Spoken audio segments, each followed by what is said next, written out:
29 जून से शुरू होने वाली अमरनाथ यात्रा के लिए आज से रजिस्ट्रेशन प्रक्रिया शुरू होने वाली है। इस साल अंदाजित 10 लाख श्रद्धालु अमरनाथ यात्रा में हिस्सा लेंगे। अमरनाथ यात्रियों की सुरक्षा और सलामती के लिए सरकार ने कई जरूरी कदम उठाए हैं।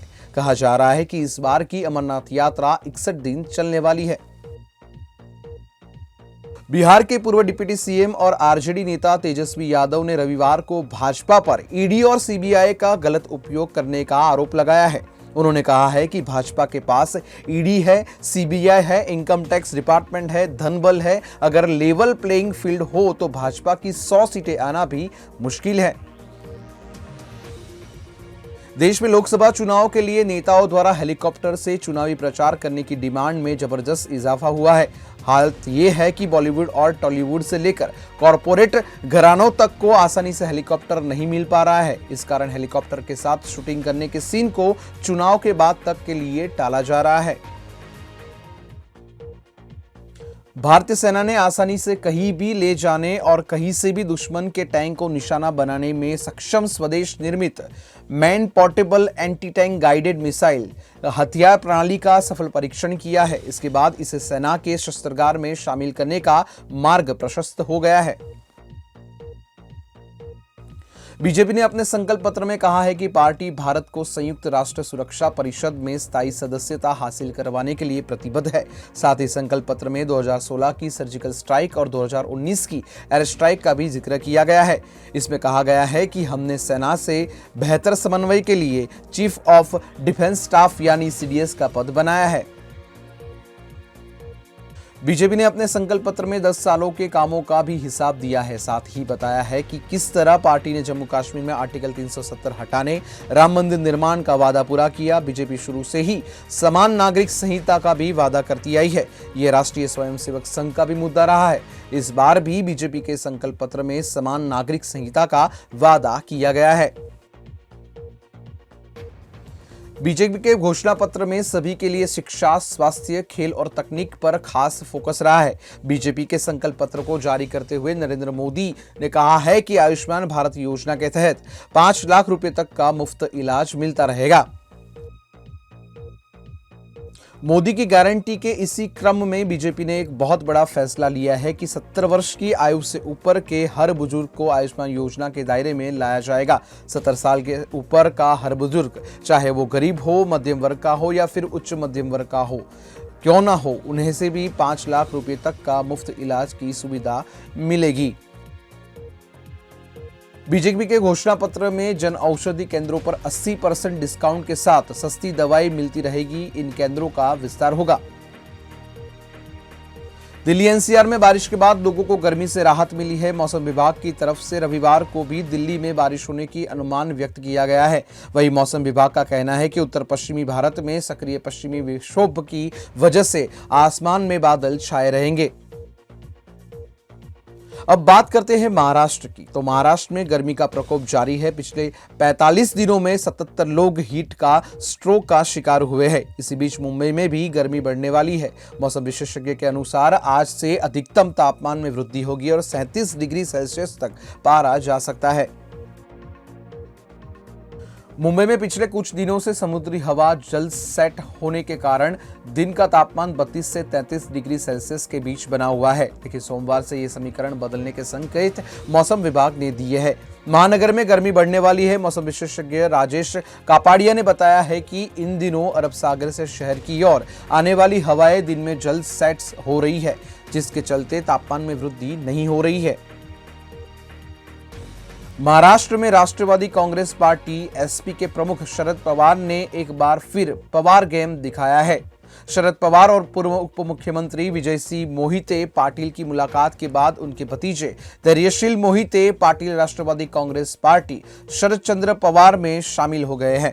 महाराष्ट्र प्रदेश के अध्यक्ष जयंत पाटिल ने धैर्यशील मोहिते पाटिल का पार्टी में स्वागत किया है।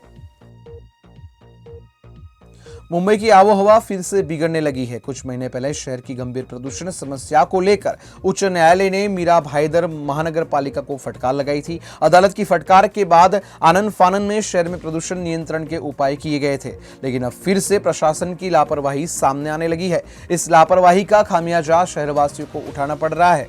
शहर की आबोहवा खराब होने लगी है। यवतमाल वाशिम लोकसभा चुनाव क्षेत्र से उम्मीदवारी नहीं मिलने से नाराज भावना गवली ने शनिवार को साफ किया कि वे पार्टी उम्मीदवार राजश्री पाटिल के लिए चुनाव प्रचार करेंगी। वह पीएम नरेंद्र मोदी के 400 पार के लक्ष्य को प्राप्त करने के लिए हर संभव प्रयास करेगी। दरअसल पिछले 25 साल से भावना यवतमाल वाशिम लोकसभा चुनाव क्षेत्र का प्रतिनिधित्व करती आ रही है। शिवसेना से वे चुनाव लड़ती थी। पार्टी में फूट पड़ने के बाद वे शिंदे की शिवसेना के साथ चली गई है।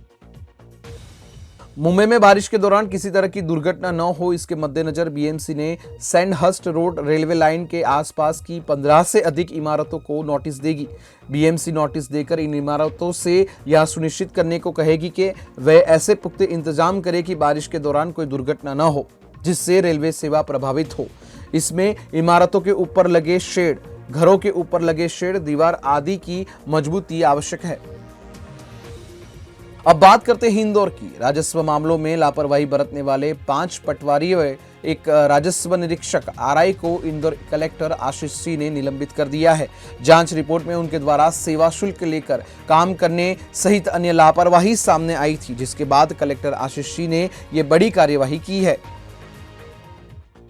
इंदौर के विजयनगर थाना क्षेत्र के एबी रोड पर स्थित एक बहुमंजिला इमारत में गैस की टंकी फटने से आग लग गई थी। आग बिल्डिंग के टॉप फ्लोर पर स्थित मचान रेस्टोरेंट में लगी थी। देखते ही देखते आग ने बिल्डिंग के नीचे की ऑफिस को भी चपेट में ले लिया था। Indore smart city development limited ने लगभग 200 मतदान केंद्रों पर जन जागरूकता पैदा करने में मदद करने के लिए 1000 युवा स्वयंसेवकों की एक टीम बनाने की योजना बनाई है, जहां पिछले चुनावों में सबसे कम मतदान हुआ था। इंदौर जिले की सभी 9 विधानसभा क्षेत्रों के 2677 पोलिंग बूथ पर मतदाताओं को पहुंचाने के लिए करीब 1160 से वाहनों की जरूरत होगी। इसके लिए वाहनों को अधिग्रहित करने की प्रक्रिया ट्रांसपोर्ट डिपार्टमेंट ने शुरू कर दी है। इसके साथ ही लोकसभा चुनाव में इलेक्शन कमीशन यात्री बसों को एक्वायर नहीं करेगा। इंदौर शहर में हैरान कर देने वाला मामला सामने आया है, जहां एक युवक को मदद करने के लिए हजारों रुपए का फटका लग गया है। यहाँ के लसुड़िया थाना क्षेत्र में एक सॉफ्टवेयर इंजीनियर को एक व्यक्ति की मदद करना भारी पड़ गया। आरोपी ने पहले फोन कर मदद मांगी। जैसे ही पीड़ित मदद करने के लिए पहुंचा तो आरोपी ने दोस्त के साथ उसके घर में घुसकर मोबाइल और लैपटॉप लेकर फरार हो गए। पीड़ित ने इसकी शिकायत लसुड़िया थाने में दर्ज कराई है। राजस्थान में लोकसभा चुनाव 2024 में ज्यादा से ज्यादा सीटों पर जीत दर्ज करने के लिए कांग्रेस और बीजेपी दोनों ही दल पूरा जोर लगा रहे हैं। पार्टी के वरिष्ठ नेता और राष्ट्रीय पदाधिकारी भी एक के बाद एक लगातार दौरा कर रहे हैं। प्रधानमंत्री नरेंद्र मोदी, केंद्रीय मंत्री अमित शाह, राजनाथ सिंह, वीके सिंह, कांग्रेस के राष्ट्रीय अध्यक्ष मल्लिकार्जुन खड़गे, पूर्व अध्यक्ष सोनिया गांधी, राहुल गांधी और कांग्रेस की राष्ट्रीय महासचिव प्रियंका गांधी के साथ अलग अलग राज्यों के मुख्यमंत्री भी राजस्थान में चुनावी सभाओं को संबोधित कर चुके हैं। अब बात करते हैं जयपुर की। तो लोकसभा चुनाव के दौरान अब कांग्रेस ने प्रचार में ताकत झोंक दी है। कांग्रेस प्रत्याशियों के समर्थन में पार्टी के राष्ट्रीय नेता एक के बाद एक लगातार दौरे करने लगे हैं। 12 अप्रैल को राहुल गांधी ने बीकानेर के अनूपगढ़ में और फलोदी में चुनावी सभाओं को संबोधित किया था। राजस्थान के केकड़ी जिले के 3 बदमाश युवकों ने उत्तर प्रदेश के वाराणसी में एक सेवानिवृत्त महिला शिक्षक के साथ साइबर ठगी का बड़ा कारनामा किया, जिसको सुनकर आप भी हैरान हो जाएंगे। तीनों बदमाशों ने सेवानिवृत्त शिक्षक के साथ 3 करोड़ रुपए ठग लिए।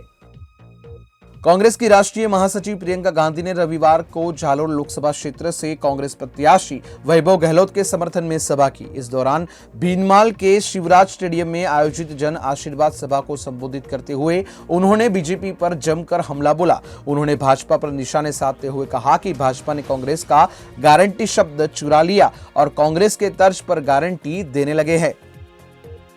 राजस्थान में पहले चरण का मतदान 19 अप्रैल को है। पहले चरण में होने वाले 12 लोकसभा क्षेत्रों में 17 अप्रैल की शाम तक चुनाव प्रचार थम जाएगा। अभी बीजेपी और कांग्रेस दोनों ही दलों ने चुनाव प्रचार पर पूरा जोर दे रखा है। एक के बाद एक ताबड़तोड़ चुनावी सभाएं हो रही है, जिनमें पार्टी के राष्ट्रीय नेता भी शामिल हो रहे हैं।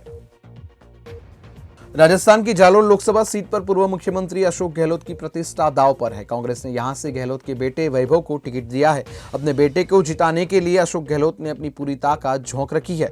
गहलोत लगातार जालोर सिरोही लोकसभा क्षेत्र में कैंपेन कर सियासी समीकरणों को सुलझाने में लगे हुए हैं।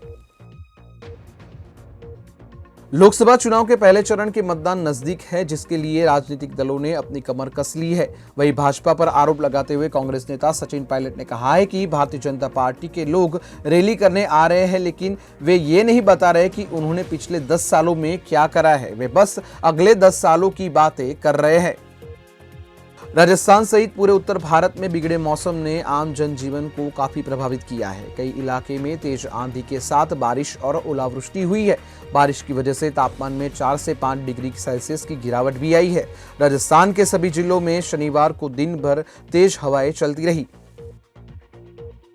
14 अप्रैल को राजस्थान के कई अवार्डी कलाकार भाजपा में शामिल हो गए। इनमें पद्मभूषण पंडित विश्व मोहन भट्ट और कालबेलिया नृत्यांगन गुलाबो सपेरा सहित 8 पद्मश्री अवार्डी शामिल है। कलाकारों का कहना है कि वर्ष 2014 से पहले जब वे विदेश में जाते थे तो उन्हें लाइनों में खड़ा रहना पड़ता था। अब उन्हें बहुत सम्मान मिल रहा है।